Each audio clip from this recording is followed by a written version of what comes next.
సుమన్ టీవీలో మీ personal and business promotions కోసం కింది నెంబర్కి కాంటాక్ట్ చేయండి. తిరుపతి వైకుంఠ ద్వార దర్శనానికి అని చెప్పి వెళ్ళి స్వామివారిని దర్శించుకుందామని చాలామంది వెళ్తూ ఉంటారు. అందులో భాగంగానే ఈరోజు విశాఖపట్నానికి చెందిన కొంతమంది కుటుంబాలతో తిరుపతి స్వామివారిని దర్శించుకుందామని లేరు. అయితే వైకుంఠ ద్వార దర్శనానికి సంబంధించి టికెట్లు తీసుకునే క్రమంలో తిరుపతిలో జరిగిన తొక్కిసలాటలో కంచరపాలెంకి సంబంధించిన శాంతి అనే వ్యక్తి మరణించింది. ఇది నిజంగా బాధాకరమైన సంఘటనగా చెప్పవచ్చు. అయితే దీనికి సంబంధించి పూర్తిగా శాంతి కుటుంబ సభ్యులతో ఎవరైతే శాంతి భర్త వెంకటేశ్వర స్వామి మాల వేశారు, వాళ్ళ అబ్బాయి కూడా మాల వేశారు. అయితే ఇద్దరు కూడా మాల్లో ఇరుముడి సమర్పించేందుకు వెంకటేశ్వర స్వామిని దర్శించుకునేందుకు కుటుంబ సభ్యులతో పాటు అయితే అక్కడికి వెళ్ళారు. వెళ్ళిన తర్వాత అనుకోకుండా జరిగిన తొక్కిసలాటలో శాంతి అక్కడికక్కడే మృతి చెందింది. అయితే ఈరోజు ఏదైతే కంచరపాలెం శాంతి అక్కడ ఏదైతే ఉంటుందో ఆ ఇంటి వద్ద ఉన్నాం. శాంతికి సంబంధించిన కుటుంబీకులు ఉన్నారు, వారి అత్తగారు ఉన్నారు. పూర్తిగా వారి అత్తగారిని ఇప్పుడు మనం చూస్తే శోక సందర్భంలో మునిగిపోయి ఉన్నారు. నిజంగా ఆవిడ బాధపడుతూ ఉన్నారు. ఒకసారి వారి అత్తగారిని అడిగి తెలుసుకునే ప్రయత్నం చేద్దాం. అమ్మ చెప్పు తల్లి, శాంతి ఏమవుతుంది మీకు? మా కోడలండి మంగళవారం నైట్ వెళ్ళారు. ఈరోజేమో ఈ కొబ్బరి తెలుసు టీవీ ద్వారా మా కవులు చెప్పలేదు. మరి తండ్రి లేని బిడ్డడు అయిపోండు, చదువుకున్న పిల్లడు. ఎన్ని సంవత్సరాలు ఉంటాయి అబ్బాయికి? ఎన్ని సంవత్సరాలు? ఇప్పుడు 20 సంవత్సరాలు. 20 సంవత్సరాలు ఉంటాయా? శాంతికి ఎన్ని సంవత్సరాలు? 35 ఉంటాయి. ఎప్పుడు మీరు ఇద్దరు తిరుపతి ఎప్పుడు వెళ్ళారమ్మా? మంగళవారం వెళ్ళారు, తిరుమలకి వెళ్ళారు. ఈ ఆలస్య చచ్చిపోయిందని టీవీలో చూపించారు. అది ఆలకించి గుండెలు బాదుకో. మరి ప్రభుత్వం ఏమి న్యాయం చేస్తుంది ఆ బిడ్డడికి తల్లిపోయినందుకు ఒక ఉద్యోగం అడిగితే చాలు, అడు బతుకుతాడు. తండ్రి అలాగే ఇంకా తాగుబోతే అయిపోడు చూడు. అదే ప్రభుత్వానికి కోరుకునేది, అతని దయ తల్లి. ఇప్పుడు మాల్లో వెళ్ళారా తల్లి?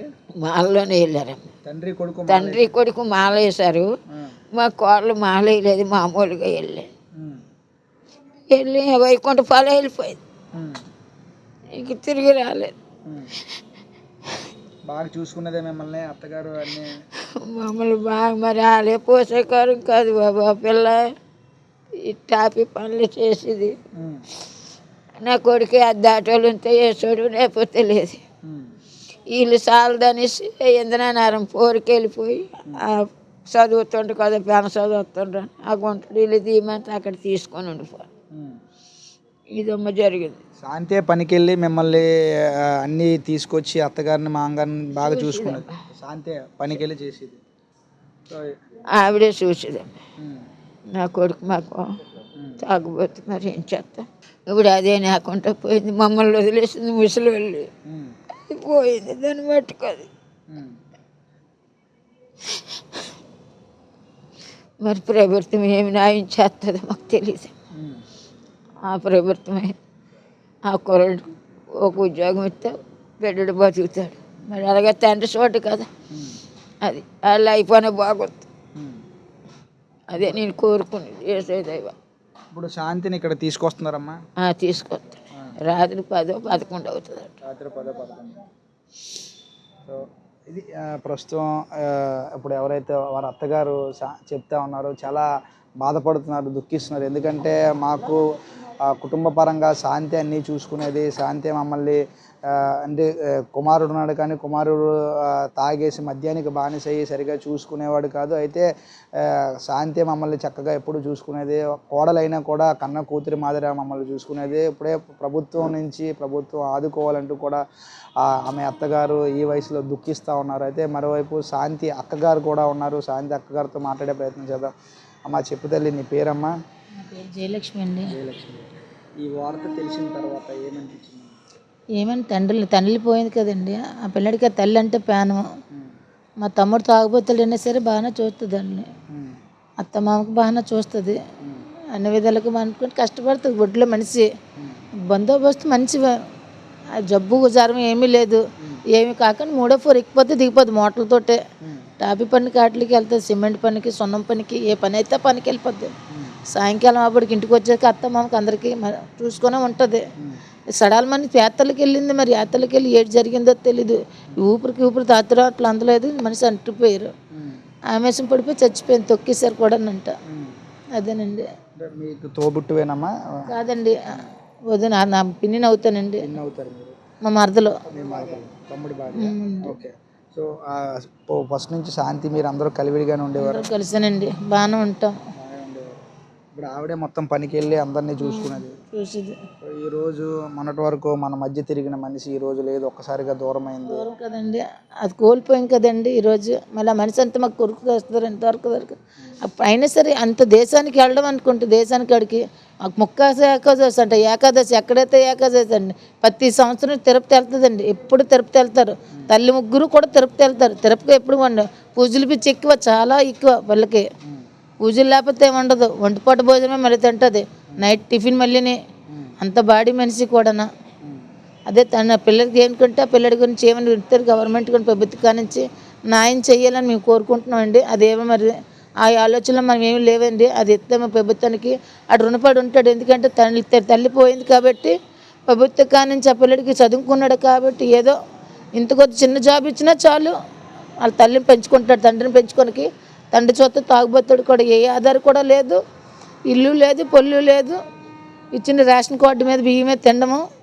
ఆ పిల్లని ఒక్కటి చదివించుకుంటున్నాడు, భర్త భార్య కూలి పనికి వెళ్ళి ఆ పిల్లని ఒక్కటి చదివిస్తున్నారు. ఆ పిల్లడు డిగ్రీ చేశాడు. ఆ పిల్లడికి ఇంకొనుకుంటున్నాం ఏదో ప్రభుత్వం కానీ ఏదైనా ఆధార్ కావాలని అనుకుంటున్నామండి. అది మీరు ఏం చేస్తారో మరి మీ చిత్తమేంటి అని అనుకుంటున్నాం. ఇప్పుడు ఇద్దరు తండ్రి కొడుకు ఇద్దరు మాలేసి అక్కడ దర్శనం వెళ్ళారు. ఎప్పుడు వెళ్ళారమ్మా దర్శనం? మంగళవారం నాడు వెళ్ళారండి, జనభూమికి వెళ్ళారు. ఈ విషయం తెలిసిందండి. బాడీ కూడా చాలా సేపు ఇవ్వలేదని అన్నారు. ఇవాళ బాడీ తీసుకొచ్చారంటండి. ఎంఆర్ఐ గారు వచ్చారు, అందరూ వచ్చారు, చాలా మంది వచ్చారండి. వెచ్చిలు వేసినప్పటికీ అందరూ వచ్చారు. వాళ్ళందరికీ చెప్పిన తర్వాత బాడీ వచ్చిందమ్మా అన్నారు. ఎంఆర్ఐ గారు అన్నారమ్మా నైట్ 10-11 అవుతుంది బాడీ రాప్పటికి, లేదంటే 3 అవుతుంది. ఈలోగా నైట్కి అంతా మట్టుకు రన్ అవుతూనే ఉంటుంది కానీ ఎక్కడ ఆపదమ్మా, వచ్చేస్తుంది. ఈలోగా మట్టుకు 5కి 3కి రాదమ్మా బాడీ అని అన్నారు అయ్యారు. నైట్ తీసుకొస్తారంటే రేపు తెల్లవారు 3-4 వస్తుందండి. ఇది పూర్తి స్థాయిలో ఎవరైతే ఉన్నారో శాంతికి సంబంధించిన కుటుంబ సభ్యులు, వారి అత్తగారు కావచ్చు, వాళ్ళ ఆడబొడిచి కావచ్చు, పూర్తి స్థాయిలో అందరూ కూడా దుఃఖిస్తూ ఉన్నారు. దుఃఖ సందర్భంలో ప్రతి ఒక్కరు కూడా మునిగిపోయారు. ఏదైతే ఇప్పుడు ఎవరైతే శాంతి భర్త ఉన్నాడో ఆయన మద్యానికి బానిసై కుటుంబాన్ని సరిగా చూసుకోడు.